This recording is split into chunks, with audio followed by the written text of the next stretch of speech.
This video is for educational purposes only, not medical advice. Always consult your doctor before making any dietary, lifestyle, or supplement changes, especially if you take blood thinners or other medications. You know that first movement of the morning, before you even swing your legs out of bed, where you already know, before you've moved an inch, exactly how the day is going to feel in your knees. You know the sound your own joints make now that you never used to notice, the quiet click or grind that's become so normal you barely register it anymore. And you know that specific kind of tired that comes from bracing yourself every single day for pain you already expect. Ruth sits on the edge of her bed for a few extra seconds most mornings, waiting for her knees to decide whether they're going to cooperate today. She's tried the creams from the pharmacy, the heating pad that never quite reaches the right spot, the brace her daughter bought her that mostly sits in a drawer. None of it has changed much, and she's slowly stopped expecting it to. Here's what Ruth doesn't know. There's a substance, wept slowly, from a tree that grows in some of the harshest terrain on Earth that was once considered valuable enough to carry hundreds of moms across the desert as a gift for a newborn king. Not gold, something else entirely. And modern researchers right now are studying it for exactly the kind of ache Ruth wakes up with every single morning. I'm not going to tell you what it is yet. By the end of this video, you'll know exactly what that substance is, why it was valued highly enough to travel that far, what modern research has actually found, and one gentle way to bring it into your own daily routine tonight. If you're new here, subscribe to Ancestral Fix. It genuinely helps this channel more than you'd probably guess. And if you do it right now, you can go about the rest of your day knowing you've already helped someone today. Every week, we find what the ancient world knew and what your body still needs. Stay with me. In the Gospel of Matthew, chapter 2, wise men from the east arrive to see the infant Jesus, and they present him with 3 gifts: gold, frankincense, and myrrh. That second gift, frankincense, is the substance we've been building toward this entire time. Gold, everyone understands. But why frankincense, a resin, alongside it? In the ancient world, frankincense wasn't a minor curiosity. It was genuinely valuable, in some periods worth more than its weight in gold, traded across the entire Near East, along routes that connected Arabia, Jerusalem, and Rome, guarded by merchants and caravans, the same way precious metals would have been. Frankincense appears elsewhere in Scripture too, well beyond that single moment in Matthew. It's named specifically as an ingredient in the sacred incense described in the book of Exodus, and it's mentioned throughout the Old Testament in the context of temple worship and offerings, appearing again and again in ways that suggest it was a familiar, expected part of religious life. This wasn't a rare, exotic footnote. It was central enough to ordinary, religious and daily life that a first-century audience would have immediately understood its significance the moment it was named, without any explanation needed. Here's where it actually comes from, and it's a genuinely remarkable story on its own.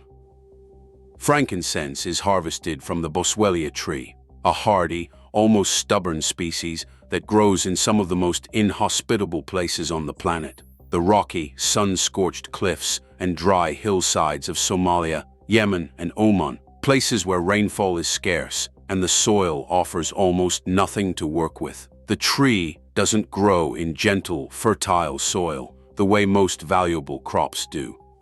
It thrives specifically where almost nothing else can survive, seemingly drawing strength from the very harshness that would kill most other plants. To harvest the resin, a small cutlet is made in the bark, and the tree slowly weeps a milky sap in response, exactly the way a wound might slowly seal itself over the course of days. Over several days, that sap hardens in the open air into golden amber-colored tears, sometimes described by ancient traders as looking like drops of frozen honey. Those hardened tears are frankincense collected by hand, the same basic method used for thousands of years, unchanged by any modern shortcut, still practiced today by harvesters in the same remote regions. Ever wonder why a tree's simple defense mechanism, sealing its own wounds, became one of the most valuable substances in the ancient world? That's really the heart of this whole story, and it's worth sitting with for a moment. Modern research has taken a genuine interest in what's actually inside that resin. Frankincense contains a group of compounds called Boswellic acids, and laboratory research has looked closely at how these compounds interact with certain enzymes involved in the body's inflammatory response. This is an active, ongoing area of study, with a number of published trials looking specifically at Boswellia extract in people with joint discomfort, generally finding it associated with improvements in pain and mobility over several weeks of consistent use. The research in this space is genuinely promising, though it remains an evolving field, and results vary in strength from study to study, the way they often do in nutrition and herbal research. None of this makes frankincense a cure for arthritis or any joint condition, and it's not a substitute for anything your doctor has prescribed. But it's worth knowing that this is a substance with real, ongoing scientific interest behind it, not simply an old tradition without any modern investigation at all. Universities and research institutions in multiple countries have continued studying Boswellia extract for exactly this reason, which is more sustained scientific attention than most traditional remedies ever receive. Let's move into why this matters more specifically after 60. Joint discomfort tends to become a more regular, daily consideration as we age, whether from general wear over the decades or from a specific diagnosed condition, and most people in this situation are looking for anything that might genuinely help, alongside whatever their doctor has already recommended. Frankincense isn't a replacement for that care. It's a complementary option, worth understanding, the same way you might consider a gentle stretching routine or a dietary change alongside your existing treatment plan. Ruth's morning routine of sitting on the edge of the bed, waiting for her knees to decide the day, is exactly the kind of small, recurring moment where a gentle addition like this might actually be noticed. Now, before you order every frankincense product you can find online, a few important notes belong here. Quality varies enormously in this space, and not every bottle labeled frankincense oil contains the same concentration of boswellic acids, or even genuine Boswellia resin at all. If you take blood thinners, are pregnant, or have any condition affecting your immune system, this is exactly the kind of supplement to discuss with your doctor before adding it to your routine, since herbal supplements can interact with medications in ways that aren't always obvious. So how would Ruth actually try this? There are a few traditional and modern approaches worth knowing, each with a slightly different rhythm to it. The first is topical use. A small amount of diluted frankincense essential oil, mixed into a carrier oil like olive oil, rather than applied directly to the skin at full strength, can be gently massaged into a sore joint. This mirrors, in a very literal sense, how the resin was traditionally used in the ancient world, applied directly where discomfort was felt, often as part of a slow, deliberate evening ritual rather than a rushed afterthought. Always do a small patch test first on an unaffected area of skin, waiting 24 hours to check for any reaction before using it more broadly, since essential oils can occasionally cause irritation even when diluted properly. The second is a standardized extract, taken as a capsule or tablet. This is the form most commonly used in the clinical research on Boswellia, and it allows for a consistent, measured dose rather than guessing at the concentration in a raw resin or oil, which can vary considerably from batch to batch depending on the source. Look for products that specify their boswellic acid content on the label, since that's the detail most directly connected to what's actually been studied, rather than a vague marketing claim about ancient wisdom with no actual numbers behind it. The third, and the most traditional, is burning the raw resin itself as incense, the way it was used in temple worship throughout the ancient world for thousands of years.